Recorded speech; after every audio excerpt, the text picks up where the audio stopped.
혹시 여러분들 이런 말 들어보셨어요? 이미테이션.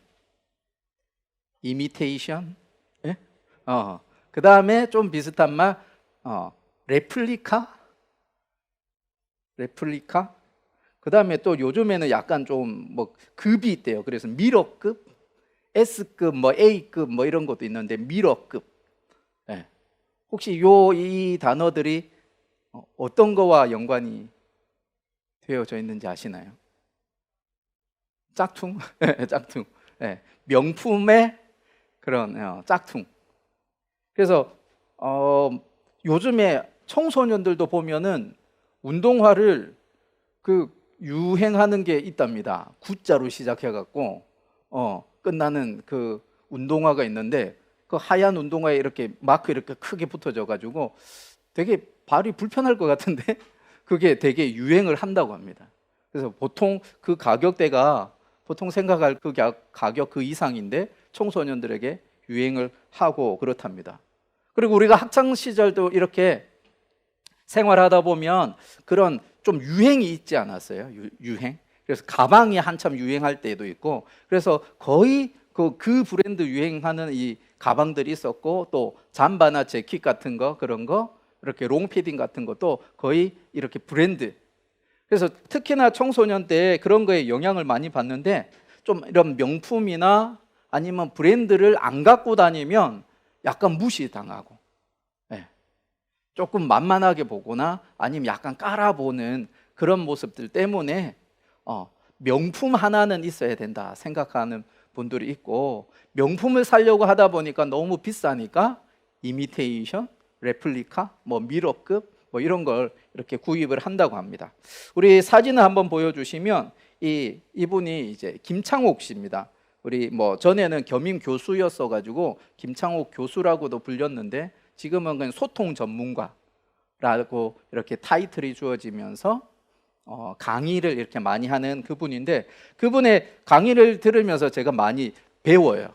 그래서 사람들하고 이렇게 좀 교감하는 그런 스킬들이나 좀 이렇게 분위기를 탁 이렇게 반전시키면서 되게 화기애애하면서도 어떤 핵심 있는 메시지를 이렇게 전하는 그런 모습을 보면 저런 건 나도 좀 배웠으면 좋겠다라는 그런 마음을 많이 드는데, 그분의 강의 중에 이런 이야기를 하더라고요. 남자친구들이나 남편들이 여자친구에게 또는 아내에게 이렇게 좀 사랑을 받을 수 있는 그런 멘트가 있답니다. 그 중에 하나가 뭐냐면 한번 보여주실래요?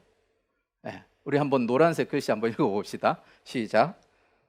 명품이니까 당신이 무엇을 걸치든지 다 명품처럼 보인다. 우리 형제들은 꼭 기억하고 계셔야 돼요. 자매들이 약간 이렇게 옷이 스타일이 바뀌어지고 뭐 그랬으면 꼭 이런 말을 하면서 자매들을 이렇게 칭찬해주고 이렇게 하면 좋을 것 같아요. 이분은 크리스찬입니다. 이분은 크리스찬이고요. 그래서 크리스찬의 성경적인 세계관 속에서 이 이야기를 하는 거예요. 그리고 지금 이분이 하는 요 이야기는 우리가 오늘 나눌 이야기와 아주 이렇게 밀접한 관계를 가지고 있어요.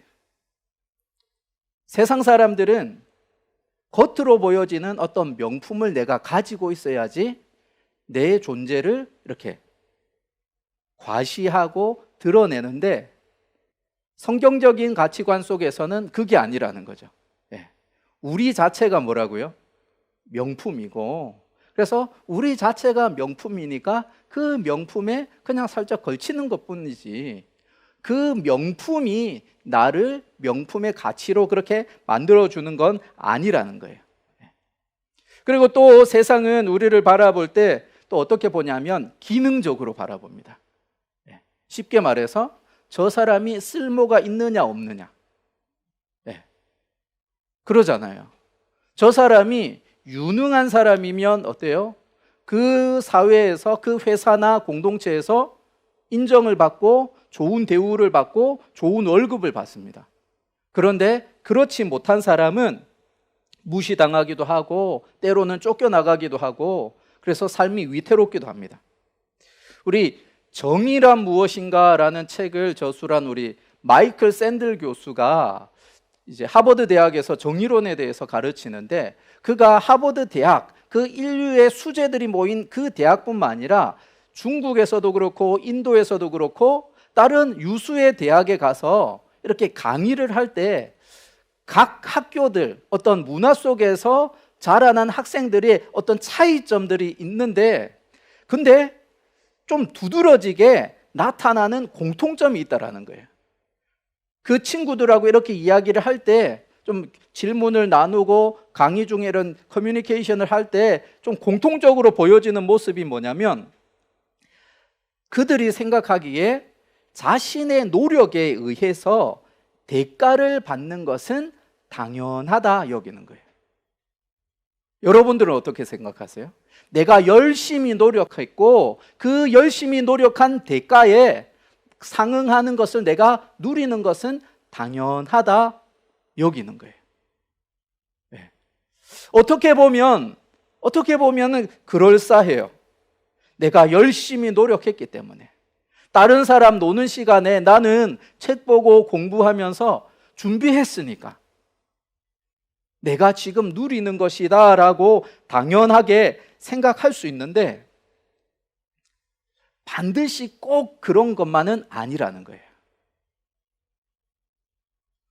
많은 사람들이 동등한 어떤 환경 속에서 주어져 있다면 그런 이야기를 하는 것은 타당하다, 맞다라고 할 수 있는데, 각자의 삶이 처한 환경들이 다른 거예요. 특히나 이 마이클 샌들 교수가 강의를 하고 그 강의를 듣기 위하여서 온 사람들의 대다수는 대부분 좋은 부모, 좋은 가정 환경, 좋은 배경 속에서, 그리고 전폭적인 부모의 지원을 받아서 그런 상황 속에서 열심히 공부를 해서 그 지위에 계속해서 오르고 올라가고 있는 사람들이라는 거예요. 반면에 아프리카나 아니면 지금 계속 전쟁이 일어나고 있는 중동 지역에서 태어난 아이들을 한번 생각해 봅시다. 그 아이들에게는 공부할 어떤 환경이나 여건이 주어져 있지 않습니다. 그냥 하루 한 끼 먹고 사는 것, 그것이 그들에게선 최고의 관심사일 뿐, 내가 중학교 가야지, 고등학교 가야지, 대학교 가야지, 그런 이야기들은 그 아이들에게 있어서는 그냥 사치인 거죠. 그런 것들을 바라볼 때에 내가 누리고 있는 그 모든 것들이 어쩌면 나의 어떤 노력에 의하여서 누리는 그런 대가라고 하는 것을 이렇게 긍정하는 것, 인정하는 것이 어쩌면 우리에게 있어서는 불평등한 그런 모습이 아닌가 생각이 되어져요. 아, 내가 좋은 환경에서 태어나서 이런 것을 누릴 수 있구나 라고 말한다면 그것은 옳다라고 할 수 있겠지만, 내가 열심히 했으니까 내가 이런 대우를 받고 이런 것을 누린다라고 단정 짓는다면, 그러지 못한 환경 속에 있는 사람들은 참 어려운 거죠. 그래서 세상은 그래서 어떻게 쓸모 있느냐, 쓸모 없느냐, 거기에 따라서 이렇게 판가름이 나는 거예요. 그리고 그러한 생각들이 조금 이렇게 극단으로 나아가게 되면 어디까지 가게 되냐면, 장애인들을 바라볼 때 그들이 가지고 있는 생각들은 뭐예요? 저 사람들은 사회의 짐인 거예요. 노숙자나 아니면 환자들, 어떤 기능을 하지 못하는 사람들은 그들이 갖고 있는 생각에 근거해서 그들을 바라보면은 이 사람들은 사회 악이고 없어져야 될 존재인 거예요.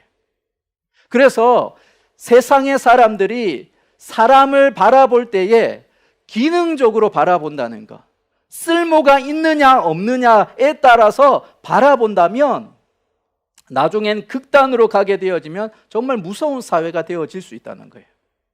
근데 성경은 무엇을 이야기합니까? 우리 존재 자체를 존귀하게 여기는 거예요. 어떤 기능을 할 수 있어서 존귀한 것이 아니라 사람이기 때문에. 특별히 우리 창세기 1장 26절 우리 말씀 한번 보여주실래요? 하나님의 형상대로, 하나님의 모양대로 만들어진 존재이기 때문에 우리는 어때요? 존귀한 거예요. 그리고 특별히 마지막 그 구절을 보면 모든 것을 다스리게 하자. 지금 하나님의 대리자로서 왕권이 주어져 있는 그것을 보여주고 있는 거예요. 사람이라면 존귀한 존재이고 하나님의 대리자로서 이 땅을 다스릴 권세를 가지고 있는 것이 사람이라고 하는 존재라는 거예요. 그래서 귀한 거예요. 이제 고대 이스라엘이 있는 그 지역 사회를 이제 근동 사회라고 합니다. 왜 근동 사회라고 이야기를 하냐면 이제 서구권을 중심으로 세계관이 펼쳐지니까 유럽을 중심으로 했을 때 세계 지도를 보면 터키와 이스라엘 이쪽이 가장 가까운 동쪽인 거예요. 그래서 근동이라고 그렇게 이야기를 하고 우리가 있는 요 지역을 이제 극동이라고 이야기해요. 동쪽의 끝이라고 해서 극동이라고 그렇게 이야기를 하는데 고대 근동의 문화 속에서는 이제 종주와 봉신이라고 하는 그러한 관계가 있어요. 마치 어떤 제국의 황제를 종주라고 한다면 그 각 지역마다 다스리는 분봉왕, 제후들을 이제 봉신이라고 이렇게 이야기를 하는데 지금 요 창세기 1장 26절에서 말하는 이 구절들은 종주가 되시는 온 우주의 왕이신 하나님이 각 지역마다 우리를 봉신으로서 제후로서 그렇게 왕권을 위임해서 다스리게 했다는 거예요. 그것이 하나님의 형상대로 하나님의 모양대로 우리를 창조하시고 모든 것을 다스리게 하자라고 하신 하나님의 그 말씀 속에 담겨져 있는 거예요. 하나님의 대리자, 하나님의 왕직을 수행하는 대리자, 그 영광스러운 직분이 우리에게 주어져 있는 거예요. 그리고 이제 출애굽기 20장 4절을 한번 보여주시면 이 20장의 모세에게 10계명의 내용이 나와요. 그 10계명의 두 번째 내용이 뭐냐면 이제 우상을 만들지 마라 그래요. 우상을 만들지 마라 하면서 뭐예요? 하늘에 있는 거나 땅에 있는 거나 땅 아래 물속에 있는 것에 어떤 형상도 만들지 마라 그래요. 하나님이 우상을 만들지 마라 그럽니다. 고대 근동에서는 그 이방 나라들은 소를 우상으로 그렇게 신으로 받들기도 하고 소 모양을 만들어서 또 독수리 모양을 만들기도 하고 또 뱀 모양을 만들기도 하고 여러 모양을 만들어서 이것이 우리의 신이다라고 이야기를 하는데 하나님은 우상을 만들지 마라 그럽니다. 그리고 어떤 형상을 만들지 마라고 그래요. 왜 그러냐면 이미 우리에게 하나님의 형상대로 지어 놓으셨기 때문에 우리를 하나님의 대리자로 세워 놓으셨기 때문에 하나님은 이 땅에 있는 만물을 통하여서 하나님을 드러낼 수가 없는 거예요. 이 땅에 있는 모든 것들이 하나님의 영광을 드러낼 수 있는 그런 존재가 없는 거예요. 누구만? 바로 우리만. 우리 사람만이 하나님의 그 영광스러움을 드러낼 수 있는 거예요. 그래서 어떤 형상으로도 만들지 마라 그럽니다. 이미 만들어져 있으니까. 하나님의 형상대로 하나님의 모양대로 우리를 만드시면서 우리를 하나님의 영광스러움을 드러내는 존재로 만들어 놓으신 거예요. 그렇게 영광스러운 존재였는데 우리가 어떻게 됩니까? 원죄를 빠지게 되잖아요. 하나님의 대리자라고 하는 그 영광스러움을 오히려 망각한 채 하나님이 되려고 하는 거죠. 하나님이 되려고 하다 보니까 오히려 하나님의 대리자라고 하는 그 영광스러운 직분을 상실하게 되어지고 더욱 비참한 존재가 되어지죠.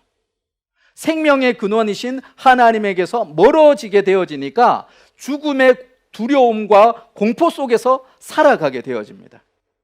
모든 것을 채우시고 부어주시는 충만하신 하나님과 멀어지기 시작하니까 결핍을 경험하는 거예요. 부족함을 경험하는 거예요. 우리 지금 청년들 중에 직장을 위해서, 취업을 위해서 임용고시나 공무원 시험 준비하고 있잖아요. 근데 왜 그렇게 치열하게 준비하고 싸워야 되는 거예요? 그 자리가 부족한 거예요. 그 자리가 결핍이 되어져 있는 거예요.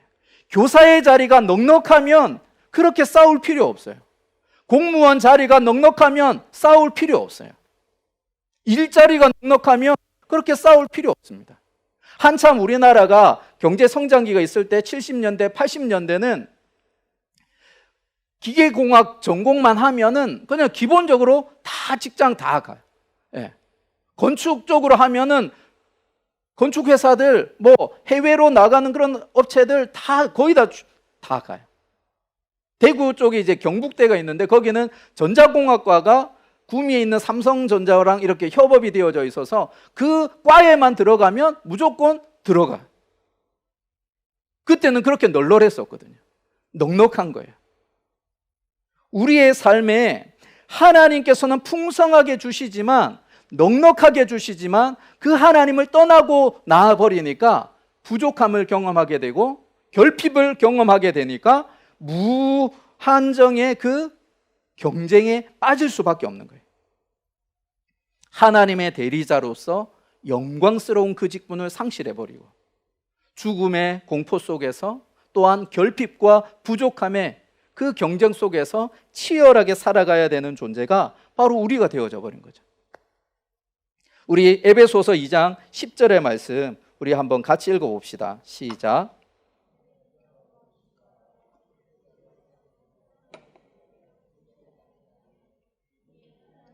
전에 예비하사 우리로 그 가운데서 행하게 하려 하심이니라. 요 말씀을 우리 쉬운 성경에서 조금 더 풀어서 설명을 하는데 우리 한번 같이 읽어봅시다. 우리를 창조하신 분은 하나님이십니다. 그리스도 예수 안에서 우리를 새 사람으로 변화시켜 착한 일을 하게 하신 분도 하나님이십니다. 하나님께서는 우리 안에 이미 오래전부터 선한 일을 계획해 놓으셨습니다. 우리의 삶이 선하게 되도록 그렇게 계획해 놓으셨습니다. 상실한 우리의 그 영광스러움을 예수님으로 말미암아 다시 회복하게 하시는 것. 하나님의 작품으로 다시 회복하게 하신 분이 바로 하나님이시고, 그 하나님으로 말미암아 우리가 선한 일, 구원의 역사를 이루어가는 존재로 우리를 다시 새롭게 만들어 주셨다는 거예요. 그런 상황 속에서 이제 우리 에베소서 5장 1절의 말씀 우리 한번 같이 읽어봅시다. 시작. 그러므로 사랑을 받는 자녀같이 너희는 하나님을 본받는 자가 되고. 여기서 이제 사랑을 받는 자녀같이라고 하는 요 뉘앙스가 조금 애매한데 요걸 이제 답게로 이렇게 이해를 하면 좋을 것 같아요. 그래서 표준 세번역을 이렇게 번역을 하거든요. 한번 같이 읽어봅시다. 그러므로 여러분은 사랑을 받는 자녀답게 하나님을 본받는 사람이 되십시오. 네. 하나님의 사랑을 받는 자녀답게, 그 말 배후에는 어떤 것이 있냐면 하나님과의 친밀한 관계가 전제가 되어져 있는 거예요. 네. 하나님과의 그러한 친밀한 관계가 전제되어져 있는 그러한 속에서 하나님을 가까이 하니까, 하나님과 친하니까 뭐 하고 싶어지는 거예요? 하나님을 닮아가고 싶은 거예요. 우리 아이들이 보면 육체가 건강하게 성장하고 정서적으로도 잘 성숙해져 가면 부모들이 바라볼 때 참 흐뭇해집니다. 근데 그 아이들이 정말 아름답게 자라가는데 전제 조건은 뭐냐면 부모와의 친밀한 관계예요. 부모와 친밀한 관계를 가지고 있으면, 전에 설교했듯이 애착의 관계를 갖고 있으면 그 아이들은 바깥에서 좀 어려운 일이 있어도 개의치 않아요. 왜? 집으로 들어오면 나를 위로해주는 부모님이 있고 나를 따뜻하게 보듬어주는 부모님이 있는 거예요. 그러니까 바깥에서 힘들어도 그것을 가정에서, 집에서 깨끗하게 다 해결할 수 있는 거예요. 그래서 지금 하나님과의 그런 친밀한 관계에 있는 자녀들은 자연스럽게 뭐 하게 돼요? 하나님을 본받는 자가 되는 거예요. 우리 본받는 자라는 말을 헬라어로 어떻게 하냐면 미메테스라고 하는데 한번 보여주실래요? 미메테스라고 하는 말인데 이제 모방자. 그래서 영어로 이 노란색으로 글씨된 거 보시면 그 사람이 하는 일을 하는 거야. 우리의 말씀에 근거하면 어때요? 하나님이 하시는 일을 뭐 하는 사람? 하는 사람. 그게 미메테스, 본받는 자, 모방자, 이미테이터라고 말하는 거예요. 하나님이 하시는 일을 하는 사람. 우리 요한복음 5장에 보면은 베데스다 연못에 이 병자들이 이렇게 모여 있습니다. 그리고 그 중에 38년 동안이나 그곳에서 치유가 되어지기를 기다리는 한 사람이 있었어요. 그때 예수님이 그 사람에게 찾아갑니다. 그리고 그 사람을 치유해 주시고 고쳐 주시는 거예요. 38년 동안 병자로 살아가는 그 인생에게 주님께서 찾아오시는 거예요. 근데 그것을 바라보는 주변의 사람들이, 유대인들이 뭐라고 얘기하냐면 그 병자에게 너가 앉아있던 이 자리를 들고 나가는 거는 그거는 안 돼, 잘못된 거야 라고 하는 거예요. 왜? 안식일이니까. 안식일에는 그것을 들고 움직이는 거는 노동인데 그거는 안식일을 범하는 거야. 그러니까 너는 그렇게 하면 안 돼 라고 하는 거예요. 38년 동안이나 그 질병의 고통에서 허우적거리던 사람이 예수님을 만나서 고침을 받아서 벌떡 일어나서 가는데 그 주변의 사람들은 그 사람을 향하여서 너 그렇게 하면 안 돼 라고 하는 거예요. 그리고 그 안식일에 38년 된 병자를 고친 예수님을 향하여서 박해하기 시작합니다. 핍박하기 시작합니다. 그때 예수님이 하시는 말씀이 뭐냐면 요한복음 5장 17절의 말씀, 우리 노란색 글씨만 한번 같이 읽어봅시다. 내 아버지께서 이제까지 일하시니 나도 일한다. 내 아버지께서 안식일이든 어느 날이든 상관없이 일하시기에 나도 그 생명을 고치고 살리는 일을 한다라고 말씀하는 거예요. 지금 예수님의 모습이 미메테스인 거예요. 모방자인 거예요. 아버지께서 하시는 일을 하는 사람, 하나님이 하실 일을 하는 사람, 그것이 미메테스고 모방자고 하나님을 본받는 자라는 거예요. 그러면 어떻게?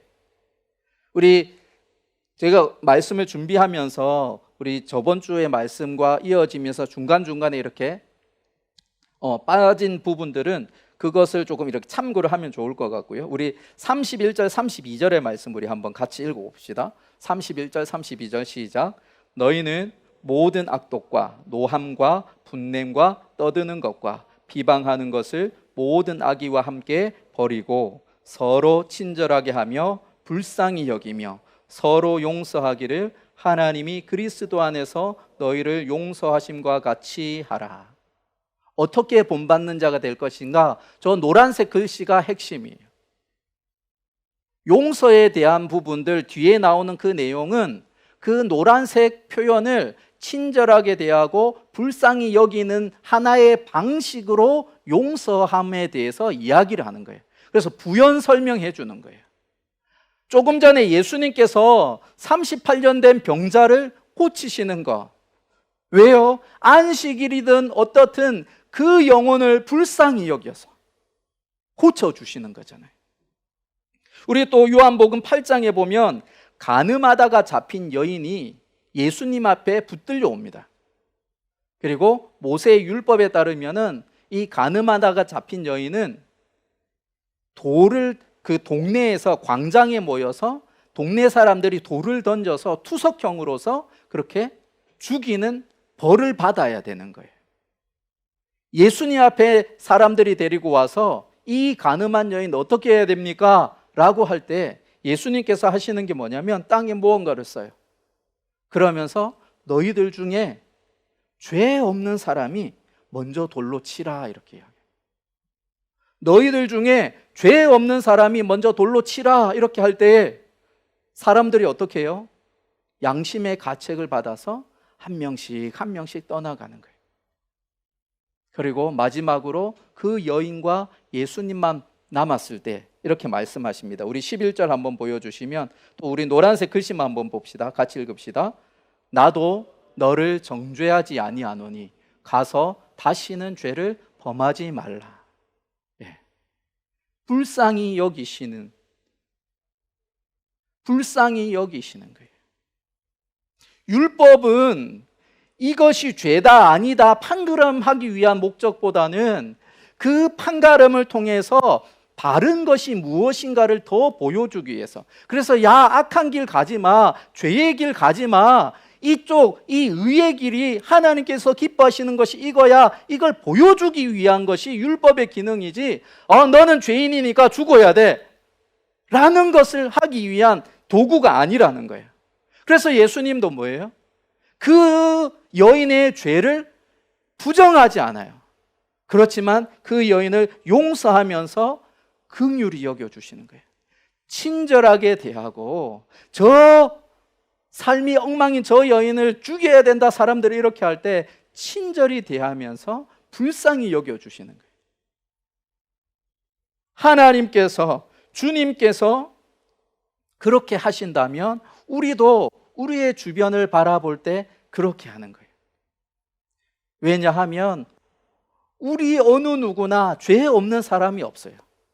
연약함이 없는 사람이 없어요. 어느 하나 부족함이 없는 사람이 없습니다. 때로는 상대적으로 조금 나아 보일 뿐이지 다른 사람 앞에선 여전히 부족하고 못난 나의 모습일 때가 많아요.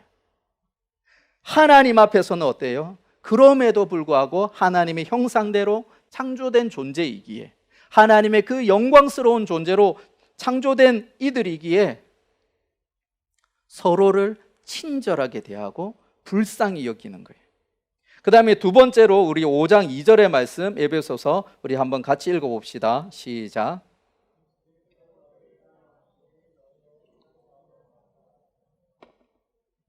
위하여 자신을 버리사 향기로운 제물과 희생 제물로 하나님께 드리셨느니라.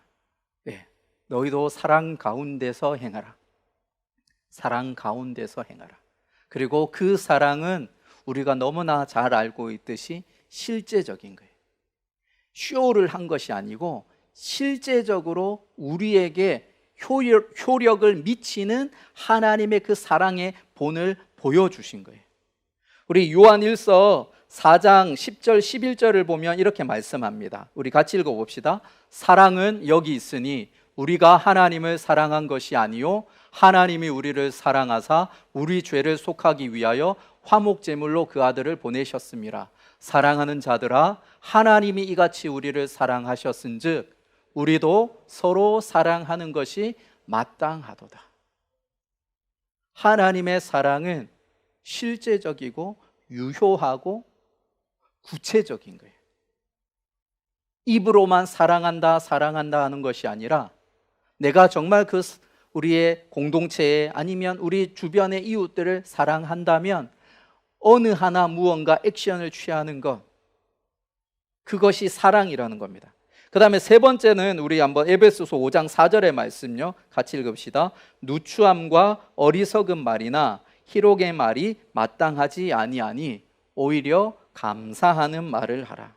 요걸 표준 세번역 보면 이렇게 쉽게 번역하고 있습니다. 같이 읽읍시다. 더러운 말이나 저속한 농담을 입에 담지 말며 늘 입에 감사가 넘치게 하십시오. 감사가 넘친다는 것은 나 자신을 잘 아는 거예요. 나의 연약함을 잘 알고 나의 부족함을 잘 아는 거예요. 그런 나에게 베푸신 하나님의 사랑을 또한 잘 아는 거예요. 그러니까 감사가 넘치는 거예요.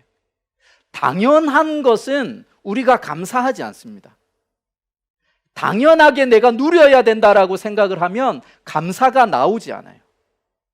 근데 그것을 누릴 자격조차 없는데도 하나님께서 나에게 주셨다, 베푸셨다라는 것을 알면 감사가 나오고 찬양이 나오는 거예요.